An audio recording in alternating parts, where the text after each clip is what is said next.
दशकों से पश्चिमी दुनिया और ईरान के बीच वैचारिक टकराव खुला रहा।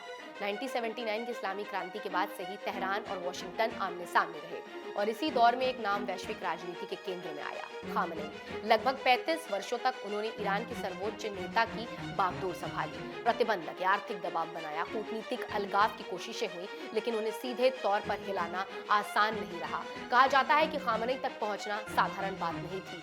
उनका सुरक्षा घेरा बहुस्तरीय था, मूवमेंट सीमित और संरक्षित रहता था।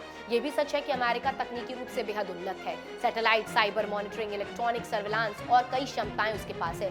लेकिन दुनिया की हर बड़ी इंटेलिजेंस एजेंसी ये मानती है कि सिर्फ तकनीक काफी नहीं होती है, जमीन पर मौजूद जानकारी यानी कि ह्यूमन इंटेलिजेंस बहुत जरूरी है, अक्सर निर्णायक भूमिका निभाती है। ये वही बिंदु है जहां सवाल उठते हैं, क्या किसी अंदरूनी सर्कल से जानकारी बाहर गई? क्या किसी बेहद करीबी स्तर पर सुरक्षा में सेंध लगी? आधिकारिक तौर पर इसकी पुष्टि नहीं है, लेकिन विश्लेषज्ञों का मानना है कि इतने ऊंचे स्तर पर किसी भी कार्रवाई में अंदरूनी जानकारी के बिना सटीकता मुश्किल होती है, यानी कि अंदर ही कोई था, खामनेई का बहुत करीब कोई था जो खामनेई की जानकारी बाहर दे रहा था। हालांकि इन दावों पर अभी तक कोई ठोस सार्वजनिक प्रमाण सामने नहीं आया है, इसलिए ये कहना अधिक उचित नहीं होगा, लेकिन इसे भी नजरअंदाज नहीं किया जा सकता कि खामनेई की जानकारी बाहर कैसे पहुंची।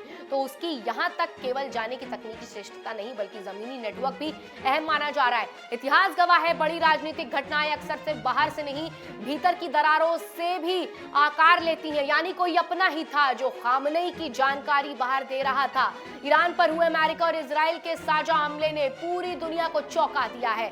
ईरान के सबसे शक्तिशाली इंसान और सर्वोच्च नेता आयतुल्ला अली खामनेई, जिन्हें उनके समर्थक अभेद सुरक्षा कवच मानते थे, महज 30 सेकंड के भीतर मार दिए गए। अमेरिकी मिसाइलों और इजरायली लड़ाकू विमानों ने तेहरान स्थित उनके मुख्यालयों पर 30 जबरदस्त धमाके किए। आसमान में सफेद धुएं का ऐसा गुबार उठा जिसने ईरान के 4 दशक पुराने नेतृत्व को हमेशा के लिए मिटा दिया। इस हमले की सटीकता और रफ्तार इतनी ज्यादा थी कि खामनेई को संभलने का एक मौका नहीं मिला। राष्ट्रपति ट्रंप ने सोशल मीडिया पर इस मौत की पुष्टि करते हुए इसे एक क्रूर युग का अंत करार दिया है। सबसे बड़ा सवाल यह है कि इजराइल को खामनेई की उस गुप्त मीटिंग की खबर कैसे लगी?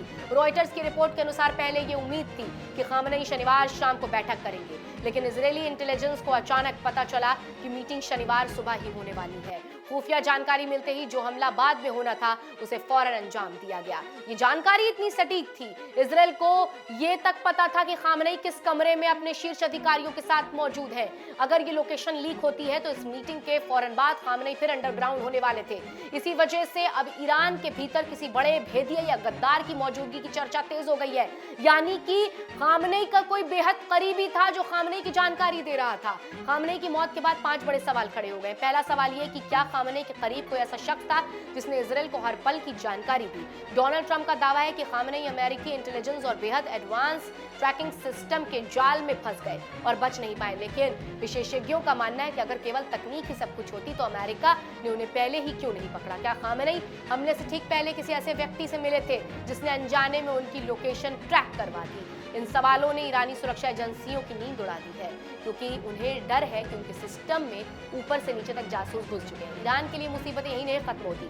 खामनेई की मौत के गम के बीच एक और बड़ी खबर आई है कि ईरान के पूर्व राष्ट्रपति महमूद अहमदोज ने भी इजरायली हमले में मारे गए हैं। एक के बाद एक बड़े नेताओं के खात्मे ने ईरान को पूरी तरीके से झंझोड़ कर रख दिया है और ये सोचने पर मजबूर कर दिया है। सुप्रीम लीडर का दफ्तर तहस नहस हो चुका है, वरिष्ठ सैन्य कमांडर भी इस हमले की भेंट चढ़ गए हैं। ईरान अब एक ऐसे चौराहे पर खड़ा है जहां उसके पास ना तो कोई बड़ा मार्गदर्शक बचा है और ना ही युद्ध की रणनीति बनाने वाला कोई दिग्गज चेहरा। पूरी दुनिया अब ये देख रही है कि क्या ईरान उस सदमे से उभर पाएगा या फिर पूरी तरीके से बिखर जाएगा।